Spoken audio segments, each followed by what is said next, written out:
নমস্কার বন্ধুরা, all in ওয়ানে আপনাদের সকলকে স্বাগত জানাই। চলে এসেছি আজকে একটা নতুন ভিডিও নিয়ে। তো আজকের ভিডিওটা কী নিয়ে সেটা আপনারা থাম্বনেইলেই দেখতে পেয়েছেন, যে কিভাবে আপনি একজন ভালো আবৃত্তিকার হয়ে উঠবেন। অর্থাৎ আপনাকে ভালো আবৃত্তিকার হতে গেলে আপনার মধ্যে কোন কোন গুণাবলীর দরকার, কোন কোন গুণাবলী আপনার মধ্যে থাকতে হবে, তো সেটা নিয়েই আজকের ভিডিও। তো যাই হোক, দেরি না করে শুরু করা যাক। আর ভিডিওটা ভালো লাগলে অবশ্যই লাইক, কমেন্ট, শেয়ার ও সাবস্ক্রাইব করে দেবেন। তো দেরি না করে ভিডিওর মূল পর্বে আসা যাক। আবৃত্তি অর্থাৎ দর্শকদের সামনে একটা কবিতাকে উপস্থাপন করা, এমনভাবে উপস্থাপন করা যাতে সেই কবিতার যে ভাবমর্ম, সেই কবিতার যে মর্মার্থ, সেটা যেন দর্শকরা ক্লিয়ারলিভাবে বুঝতে পারে, দর্শকরা যেন খুব সহজেই সেটা বুঝতে পারে। অর্থাৎ আপনি এমনভাবে দর্শকের সামনে একটা কবিতাকে উপস্থাপন করবেন, একটা কবিতাকে পাঠ করবেন, এবং বা একটা কবিতাকে আপনি আবৃত্তির রূপ দেবেন, যাতে করে দর্শকরা সেই কবিতার ভেতরে যে চিত্র, সেই কবিতার ভেতরের যে ভাব আছে, যে অর্থ আছে, সেটা যেন সহজেই বুঝতে পারে। তো এই জিনিসটা করতে গেলে, এই ব্যাপারটা আনতে গেলে আপনার মধ্যে কি কি থাকতে হবে, আপনাকে কোন কোন প্রসেস অবলম্বন করতে হবে, যার জন্য আপনি সহজেই দর্শকদের মধ্যে, অর্থাৎ যারা শ্রোতা, তাদের মধ্যে আপনি সেই কবিতার যে যেটা ভাবমর্ম, সেটা দর্শকদের সামনে সহজেই আপনি উপস্থাপন করতে পারবেন, সেটা আপনাকে নজর রাখতে হবে।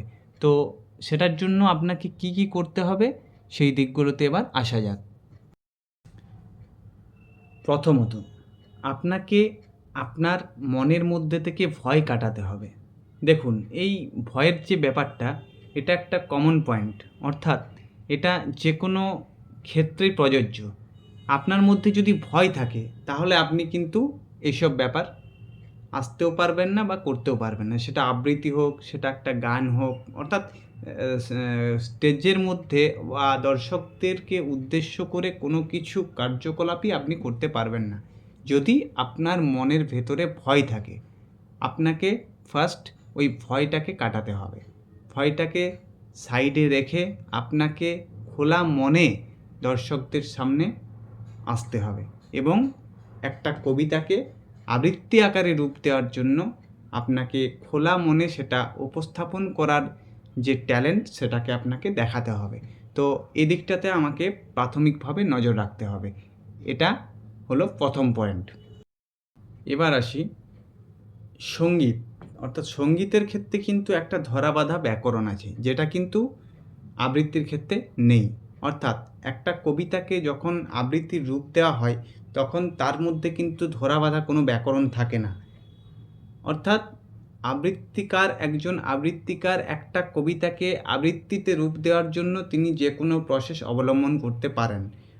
প্রত্যেকটা আবৃত্তিকারের বলার ভঙ্গিমা একরকম নাও হতে পারে, তবে হ্যাঁ, আপনাকে বেশ কিছু দিকে ধ্যান দিতে হবে। যেমন কি, আবৃত্তির যে ভাব, যে রস, অর্থাৎ আবৃত্তির যে লাইনগুলো আছে, সেই লাইনগুলোর মধ্যে প্রাণ সঞ্চার করতে গেলে আপনাকে আগে সেই দিকটাতে ধ্যান দিতে হবে। আপনাকে নিজেকে কবিতার প্রত্যেকটা লাইন ভালোভাবে বুঝতে হবে, যে এই কবিতাটার মধ্যে কবি কোন দিকটাকে তুলে ধরতে চেয়েছেন, কবিতার মধ্যে কিভাবে প্রাণ সঞ্চার করা যায়, কবিতার প্রত্যেকটা ওয়ার্ড, প্রত্যেকটা ভাষা, প্রত্যেকটা বাক্যের মধ্যে কিন্তু একটা একটা ছবি ভেসে আসে।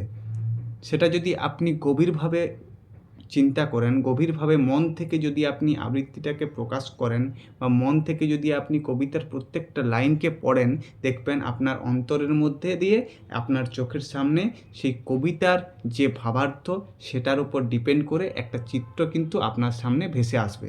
তো আপনার কাজ কি, সেই চিত্রটা, যে চিত্রটা আপনি বুঝতে পেরেছেন, যে চিত্রটা আপনি নিজে অর্জন করতে পেরেছেন আপনার নিজস্ব জ্ঞান দিয়ে, আপনাকে সেই চিত্রটাকে দর্শকদের সামনে বা শ্রোতাদের সামনে তুলে ধরতে হবে। অর্থাৎ আপনার দায়িত্ব সেটাই। আপনি তখনই একজন সম্পূর্ণ আবৃত্তিকার হতে পারবেন যখন আপনি সেই চিত্রটাকে দর্শকের সামনেও উপস্থাপন করতে পারবেন। অর্থাৎ কবিতার যে ভাবমর্ম আপনি নিজে বুঝতে পেরেছেন, কবিতার যে ভাবমর্ম আপনি নিজে অনুশীলন করতে পেরেছেন, সেটাকে দর্শকদের মধ্যেও আপনাকে ছড়িয়ে দিতে হবে। তার দায়িত্ব আপনার।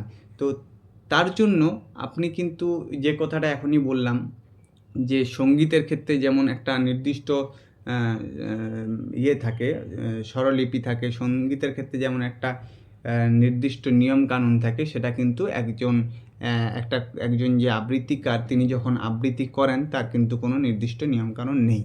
কিন্তু তাই বলে এই নয় যে একটা কবিতার ভাষা যেটাতে হয়তো কোনো জিজ্ঞাসার চিহ্ন আছে, অর্থাৎ তিনি কোনো একটা কোশ্চেন মার্ক আছে, সেই জায়গায় দাঁড়িয়ে আমি সেটাকে নর্মালভাবে বললাম। অর্থাৎ কী হবে না, কবিতার যে মিনিংটা, যে মানেটা, অর্থটা, যে চিত্রটা আমাদের সামনে ওঠার কথা, আমাদের সামনে তার বিপরীত চিত্র ভেসে আসবে। এটা একটা ভুল দিক। তো সেই দিকগুলোতে আমাদেরকে ধ্যান দিতে হবে। এই জিনিসটা আমাদের মধ্যে, মাথার মধ্যে রাখতে হবে। এই যে ব্যাপারগুলো, তো এই ব্যাপারগুলোকে যদি আপনি অনুশীলন করতে পারেন, আপনি যদি নিজেই আগে এই জিনিসটাকে বুঝতে পারেন, তাহলে কিন্তু আপনি একজন সম্পূর্ণ ভালো আবৃত্তিকার হয়ে উঠতে পারবেন। এটা হলো পরের পয়েন্ট। এরপর যেটার দিকে আপনাকে ধ্যান রাখতে হবে সেটা হলো কবিতার সম্পর্কে জ্ঞান অর্জন। অর্থাৎ আপনি যে কবিতাটাকে আবৃত্তি করছেন সেটার ব্যাপারে আপনাকে জানতে হবে। কবিতাটা জানতে হবে বলতে, কবিতাটা কোন লেখক লিখেছেন, কবিতাটার লেখক কে, কবিতাটা কোন ছন্দে রচিত, বা কবিতাটার মধ্যে কোন রস প্রতিফলিত হচ্ছে, এই দিকগুলো কিন্তু আপনাকে দেখতে হবে। কারণ কি, তবেই আপনি বুঝতে পারবেন যে এই কবিতাটা একটা শোকের কবিতা, নাকি রোমান্টিক কবিতা, নাকি কবিতাটা কোনো বিদ্রোহী কবিতা। তো এই জিনিসগুলো আপনি কিন্তু বুঝতে পারবেন। আর এই জিনিসটা আপনি যখন বুঝবেন, তখনই আপনি সেই কবিতাটাকে একটা আবৃত্তি সঠিক রূপ দিতে পারবেন। একটা শোকের কবিতা আপনি যদি বিদ্রোহ আকারে শ্রোতাদের সামনে উপস্থাপন করেন, তো সেটা একটা কমেডিয়ানের মতো লাগবে। বা একটা বিদ্রোহী কবিতা আপনি যদি একটা রোম্যান্টিকভাবে বলতে যান, সেটা একটা কী বলবো, বেমানান লাগবে। তো এই জিনিসগুলো আপনাকে বুঝতে হবে। এই জিনিসগুলো বুঝলে আপনি একজন সঠিক আবৃত্তিকার হয়ে উঠতে পারবেন। কারণ এগুলোর মধ্যেই লুকিয়ে আছে সঠিক আবৃত্তিকার হওয়ার নির্দিষ্ট পথ। এই পথগুলোকে আপনাকে অবলম্বন করতে হবে। তবেই আপনি শ্রোতাদের সামনে একজন ভালো আবৃত্তিকার হয়ে উঠতে পারবেন। এটার ব্যাপারে আপনাকে নজর রাখতে হবে বা খেয়াল রাখতে হবে। এরপর যেটা দেখতে হবে সেটা হলো আপনি কবিতাটাকে নিজে বুঝেছেন কিনা। অর্থাৎ কবিতার প্রত্যেকটা লাইন প্রথম থেকে লাস্ট অবধি, প্রথম থেকে শেষ পর্যন্ত কিন্তু আপনাকে নিজেকে আগে ক্লিয়ারভাবে বুঝতে হবে। কারণ কোনো জিনিস আপনি যখন কারোকে বোঝাতে যাবেন, তার আগে আপনাকে নিজেকে তার ব্যাপারে কিন্তু সম্পূর্ণ জ্ঞান অর্জন করার দরকার। এটা আপনাকে মাথায় রাখতে হবে। অর্থাৎ একটা কবিতা, সেটা যে কোনো কবিতাই হোক, তার যেটা মর্মার্থ, সেই কবিতার প্রত্যেকটা লাইন দিয়ে কবি কী বোঝাতে চেয়েছেন, কোন চিত্র আমাদের সামনে তুলে ধরতে চেয়েছেন, সেই জিনিসটা কিন্তু আগে আপনাকে ভালো করে রপ্ত করতে হবে। কারণ আপনি একটা কবিতা ধরুন উপস্থাপন করলেন, তারপর হয়তো আপনি স্টেজ ছাড়ছেন, মঞ্চ ছাড়ছেন, হঠাৎ করে কোনো শ্রোতা আপনাকে কোনো কোশ্চেন করে বসলো কবিতাটার ব্যাপারে, আবৃত্তি যে করলেন আপনি তার ব্যাপারে, যে এটা এটা কেন হলো, এটার অর্থ কী, এটা কেন হলো, এটা কেন হবে। তো তার ব্যাপারে কিন্তু আপনার সম্পূর্ণ জ্ঞান অর্জন খুব জরুরি। নইলে কিন্তু সেই জায়গায় আপনাকে অপ্রস্তুত অবস্থায় পড়তে হবে। তো সেই অপ্রস্তুত অবস্থা পড়ার আগেই কিন্তু আপনাকে সেই জায়গাটাকে কাটিয়ে তারপর সেই জায়গায় যেতে হবে। তো একটা কবিতা যখনই একজন লেখক লিখেন বা একজন কবি লিখেন, তখন কিন্তু তিনি একটা ভাব নিয়ে পরেই লিখেন। তিনি সেই কবিতাটার দ্বারা কিছু একটা বোঝাতে চান। তো তিনি যা বোঝাতে চান, সেই ব্যাপারটা যদি আপনি সঠিকভাবে বুঝতে পারেন, তাহলেই কিন্তু আপনিও দর্শকদেরকে সঠিকভাবে সেটা বোঝাতে পারবেন। এটা এমন কিছু ব্যাপার নয় কিন্তু আপনাকে নিজেকে কবিতার প্রত্যেকটা লাইন প্রথম থেকে লাস্ট অবধি বুঝে নিতে হবে, যাতে দর্শকদের সামনে আপনাকে অপ্রস্তুত না হতে হয়, আপনি সঠিকভাবে তাদেরকেও সঠিক পরিচালনা করতে পারেন বা তাদের সামনে আপনি সঠিক চিত্র তুলে ধরতে পারেন। এটা আপনাকে নজর রাখতে হবে। এরপর আসি একটা ইন্টারেস্টিং পয়েন্ট, সেটা হলো ধরুন আপনি একটা কবিতাকে আবৃত্তির রূপ দিচ্ছেন এবং সেই কবিতাটা হলো অন্তমিল জাতীয়, বা ধরুন একটা কবিতার তার যে ছন্দ সেটা হয়তো 4 লাইন বা 6 লাইনের করে একটা ছন্দ টাইপের আছে এবং প্রত্যেকটা লাইন, প্রত্যেকটা ছন্দের যে লাস্ট লাইন সেটা হয়তো একই, লাস্ট লাইন প্রত্যেকটা কিন্তু একই।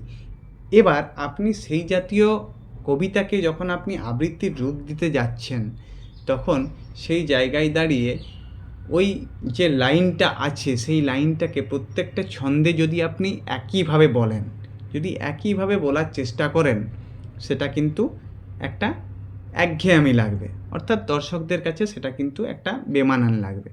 তো আপনি ওই প্রত্যেকটা লাইনকে যদি আলাদা স্টাইলে বলেন, আলাদাভাবে খেলান, কিন্তু হ্যাঁ, কবিতার যেটা মেন ভাব মর্ম যে ভাবার্থ সেটাকে কিন্তু আপনাকে ধ্যান রেখে পরেই আপনাকে তার স্টাইল পরিবর্তন করতে হবে। তবে কিন্তু একটা আবৃত্তি, ওই জাতীয় যে আবৃত্তিগুলো সেগুলো কিন্তু শুনতেও দারুণ লাগবে এবং আপনি একজন সঠিক আবৃত্তিকারের পরিচয় নিজেকে শ্রোতাদের সামনে দিতে পারবেন। তো এটাকে আপনাকে ক্লিয়ারভাবে বোঝাতে গেলে আমি আমার ডেসক্রিপশন বক্সে একটা লিঙ্ক দিয়ে দিচ্ছি, যেটা আমার ইউটিউব এই চ্যানেলেই দেওয়া আছে। এই টাইপেরই একটা কবিতার নাম সামান্য ট্রাক ড্রাইভার, তো যেটা আমার নিজেরই লেখা স্বরচিত কবিতা। চাইলে আপনারা ওই কবিতাটার যে আমি নিজেই আবৃত্তি করে পরেই দেওয়া আছে ওখানে, তো চাইলে আপনারা শুনতে পারেন। তো এই জাতীয় যে কবিতাগুলো, কবিতার নাম যে সামান্য ট্রাক ড্রাইভার, ওটা দেখবেন আপনারা প্রত্যেকটা যে স্ট্রেঞ্জার তার লাস্টে অন্তমিল আছে সামান্য, আমি একজন সামান্য ট্রাক ড্রাইভার, আমি একজন সামান্য ট্রাক ড্রাইভার। কিন্তু এই লাইনগুলোকে প্রত্যেকটা সামান্য ট্রাক ড্রাইভারকে কিন্তু বলার যে ভঙ্গিমা সেটা কিন্তু প্রত্যেকটা যে স্ট্রেঞ্জাতেই কিন্তু বদল ঘটানো হয়েছে। তো যাই হোক, আপনারাও কবিতাটা শুনে নেবেন এবং আপনারাও কমেন্টে লিখবেন যে কবিতাটা কেমন হয়েছে বা বলার যে ভঙ্গিমা সেটা ঠিকঠাক হয়েছে কি না। যদি নিজেকে সব জানতা বলি তাহলে সেটা তো ঠিক নয়, কারণ অনেকেই আমার থেকে অনেক বেশি জানেন বা বোঝেন, তো আমারও অনেক কিছু শেখার আছে। যদি কোনো ভুল হয় সেটা আপনারা কমেন্টে লিখবেন। তো যাই হোক, সেটা যদি আপনারা দেখেন তো আশা করি কিছুটা বুঝতে পারবেন এবং আশা করি ভালো লাগবে। তো এই ব্যাপারগুলো আপনাদের কিন্তু ধ্যান দিতে হবে। অর্থাৎ একজন ভালো আবৃত্তিকার হয়ে উঠতে গেলে আপনাকে প্রাথমিক ভয় কাটানো থেকে শুরু করে, কবিতার প্রত্যেকটা লাইনের মর্মার্থ বোঝা থেকে শুরু করে, কবিতার দ্বারা কী প্রকাশ ঘটাতে চেয়েছে কবি, এগুলো বুঝতে হবে। আপনাকে সঠিকভাবে সঠিক পর্যায়ে যে পর্যায়গুলোর কথা বললাম আমি, সেই পর্যায়গুলোকে অবলম্বন করে আপনাকে শ্রোতাদের সামনে কবিতা উপস্থাপন করতে হবে। তবেই কিন্তু আপনি একজন সঠিক আবৃত্তিকার হয়ে উঠতে পারবেন। এই ব্যাপারগুলোর দিকে যদি আপনি ধ্যান রাখেন, আমি আপনাদের বলছি আপনারা অবশ্যই সঠিক আবৃত্তিকার হয়ে উঠতে পারবেন। আপনারা সহজেই চেষ্টা করুন এবং আমি আশা রাখবো আপনারা এই পয়েন্টগুলো যদি ফলো করেন, অবশ্যই আপনাদের খুব বেশি টাইম লাগবে না, খুব কম সময়ের মধ্যে আপনারা একজন সঠিক আবৃত্তিকার হয়ে উঠতে পারবেন এবং দু একটা আবৃত্তি আপনারা এই প্রসেসে করার পর আপনারা নিজেরাই জ্ঞান অর্জন করে ফেলবেন এবং আপনারা নিজেরাই নিজেদের বলার ভঙ্গিমা, যে এটা না, এটা এরকম না, এটা এই বললে ভালো হয়, এটা আর একটু এরকম বলে দেখি কেমন হয়। তো এই ব্যাপারগুলো নিজেরাই নিজেদের বিকাশ ঘটাতে পারবেন এবং শ্রোতাদের সামনে, দর্শকের সামনে আপনি নিজেকে একজন ভালো আবৃত্তিকারের পরিচিতি লাভ করতে পারবেন। এটা আপনাদের আমি কথা দিচ্ছি বা আমি আপনাদের বলছি, আপনারা চেষ্টা করে দেখুন। যে প্রসেসগুলো আমি বললাম সেগুলো আপনারা চেষ্টা করুন করার, আপনারা একজন ভালো আবৃত্তিকার হতে পারবেন। তো যাই হোক, আজ ভিডিওটা আর বেশি দীর্ঘায়িত করছি না, দেখা হচ্ছে অন্য ভিডিওতে। ভিডিওটা ভালো লাগলে অবশ্যই লাইক, কমেন্ট, শেয়ার ও সাবস্ক্রাইব করে দেবেন। ধন্যবাদ।